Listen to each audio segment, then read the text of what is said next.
Hello, and welcome to A VO's Journey. My name is Anthony Pica. This show is all about helping the new and upcoming voiceover artists grow their business and sidestep all the crazy things that I seem to step on. It is Monday, February 27th. We have just 2 more days left, and we're in March. We're in March, and we are almost to Easter. It is baffling to me. And we've got St. Patrick's Day coming up, which is super exciting. So I'm thrilled. Please excuse the... Oh, wait, which side is it? This side. Please excuse the books over there on the floor. I've been doing some not remodeling. I've been doing some finishing because, from when I moved, I had all kinds of stuff that I still had to get done. But anyways, I want to dive into... I didn't get sidetracked. I want to dive into today's topic. And I think it's going to help a lot of people, right? The title is Help My Demo Sucks. And I want to discuss with you how to identify if your demo sucks and what to do to remedy this problem, okay? And the in-between, because there is an in-between. All right, real quick, before we get started, please make sure you hit that like and subscribe button. Also, please check out the link below to A VO's Journey Elite Academy. If you're new or trying to get your business started, up and running, we'd love to help you. We have courses, weekly live courses, pre-recorded courses.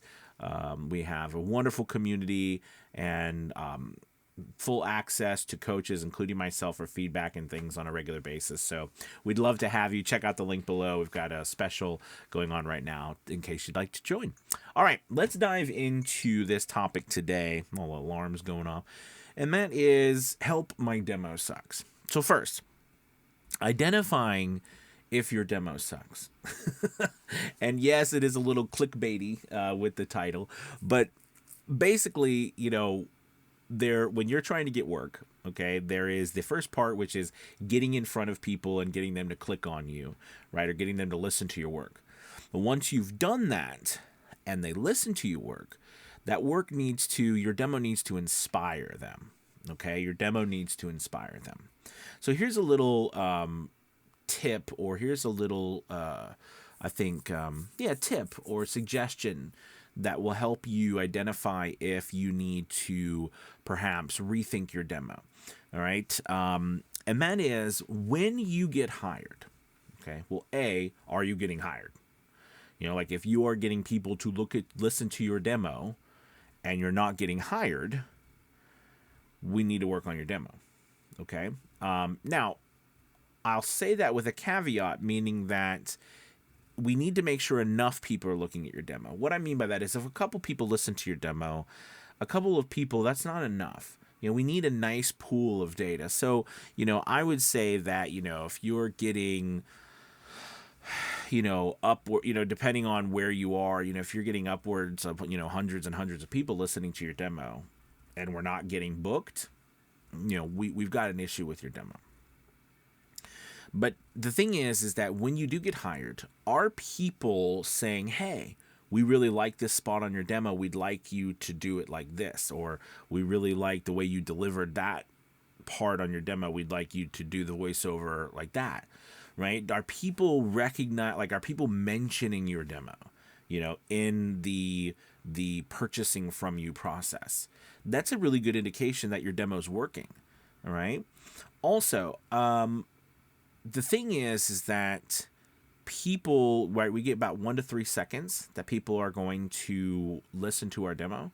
So a lot of times it's also the placement of your spots on your demo. What comes first? What comes second? What's last? I found that a lot of people put their best stuff at the end.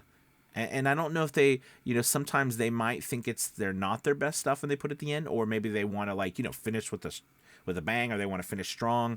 And a lot of times that's kind of like the wrong sort of tack to take, because what you've got to do is you've got to hook these people from the very beginning. So again, for this first part, determining whether or not you need to work on your demo, all right, really boils down to, are people, okay, reacting to your demo by mentioning it, right, in a good way when they hire you?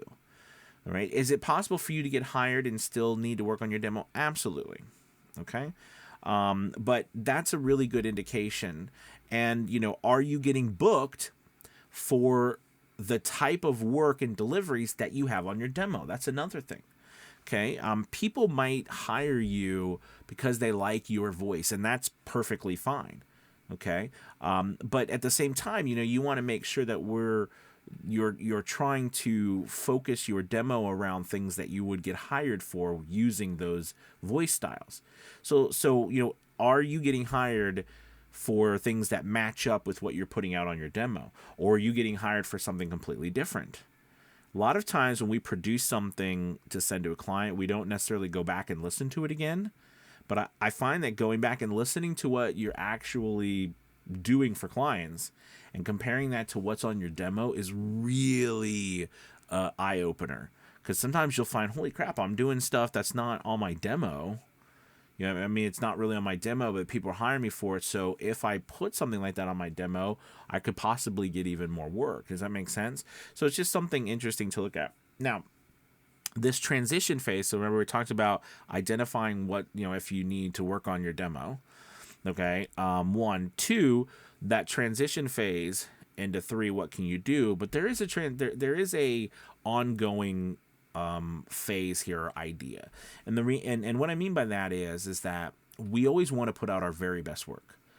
But there does come a point where you've got to put out something. Nothing is going to be perfect, right? So don't wait until you have the perfect demo, okay, by the most expensive, engineer out there and director. Sometimes you've got to string together. When I first started, I used a bunch of auditions that I had done, and I just put 4 or 5 of them together on one file with no music. And I used that for about a year, and I did get work. I didn't get a lot of work from it, but I did get some work. And it was the start of me learning that what I needed to do, what I could do, what were the limits of that demo, and what it was getting me.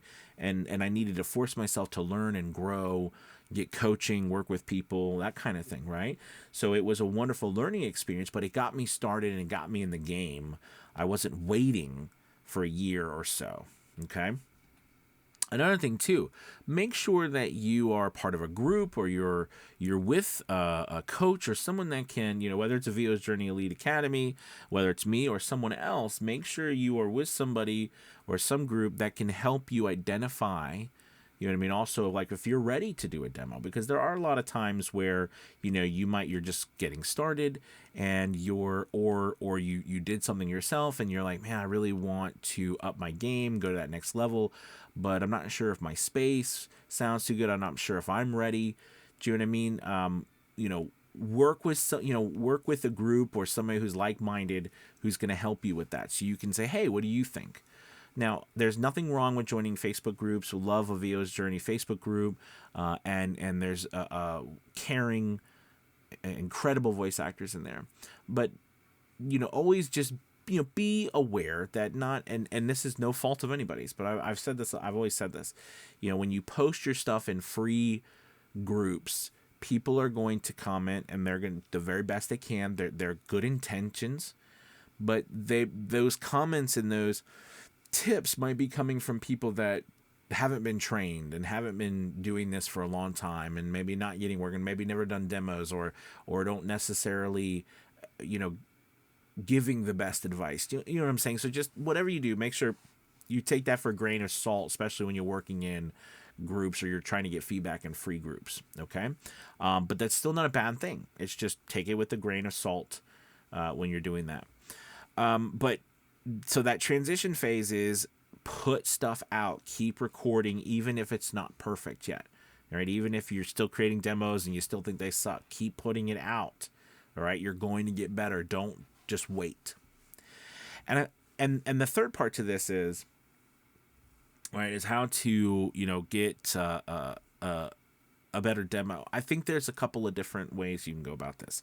Clearly, like we just discussed, you can, work with a professional, and that's wonderful as well. I mean, that's always great. They're going to be able to help you, walk you through things, and I think it's a good experience to work with a professional. Again, whether it's me or someone else, work with, that's a good thing. However, The reality is that the amount of content, and by content I mean, voiceover demos, one spot demos to 4 or 5 spot demos, etc. More of, we've got to produce a lot, and because we got to put a lot out there. And because of that, we need to be able to produce it ourselves down the road, because it's just too expensive to pay, someone, $500, $1,000, $1,500, $2,000 for 10, 15, 20 demos. I mean, that's a lot. That's, I mean, that could be 10 to 20 to $30,000. And I mean, when we need to, now again, I think it's very vital that you do work with a professional at some point, right? And get a demo so you can see the process, but that doesn't mean that you shouldn't learn how to do it yourself. So the big thing is work with a professional once or twice, get used to the process, see how it works. But then start to learn how to mix music and master your files yourself. Okay, really dive into your DAW, and really make it your mission, your goal, to be able to work with mixing your audio. The second thing is something you can do very quickly. Switch around your spots. You might, like I said in the beginning, you might find that one of your best spots for getting work is at the end, but you didn't know that. So switch stuff around. So if you put a demo out there, especially like if you're on a website like Fiverr, or Upwork, or somewhere where you're putting your work out there, people are coming, listening to it, and they're not purchasing from you. And you don't know, is it because I suck? Is my demo suck? Or it might be your spot. It might be that the first spot, that first 1 to 3 seconds, is not it's not grabbing people. It's not making them stop and listen more. They're just listening. So that's another thing too. We, again, I've said this before, but we as actors, we always train other actors, especially us coaches. We train performers, actors, voice actors, to become better at their craft, and with the idea that becoming better at your craft means that you're going to get more work. And that is true. However, we don't train typically for you to stand out, to get attention, in order for people to pay attention to how good you are at your craft. So there is aspect of, picking copy that makes people say, oh, that's interesting, right? Making sure, like, getting music, things that really pop and get people right from the beginning, right from the moment they start listening to it. I've heard people's demos where nothing really started until 5 or 6 seconds into the demo. You know what I mean? Like, I just, you've lost so you want it to kick right off the bat. All right. And I would say a word to people who want to make, like, especially with video demos. I think video demos are great. But I do think that if you're going to do a video demo, depending on where you're putting it, just make sure that it is short and concise and that it's well done. If you do a video demo, the video has to be the star, and if you're going to put the videos together yourself, like, do get the footage yourself, do whether, and if it's a stock footage or whatever, you better make sure that the video is super great, because people are going to look at the video, and your voiceover could be fantastic. But if it doesn't match, like for example, in a video narration, which is mostly what we do as voice actors now, we are secondary. The video is primary. I mean, the imagery, right? That's the primary thing. We're watching it. That's what we're paid attention to. And our voiceover is meant to reinforce the message that the imagery is sharing. Okay? So if the imagery is not done very well, you know what I mean? Like the stock footage and things aren't put together very well, it can bring the whole thing down, including your voiceover, even though your voiceover could be fantastic. Right? Because you're kind of married to it now. So just make sure when you do video, and that's another thing too, make sure your video is top notch if you're going to do a video. All right.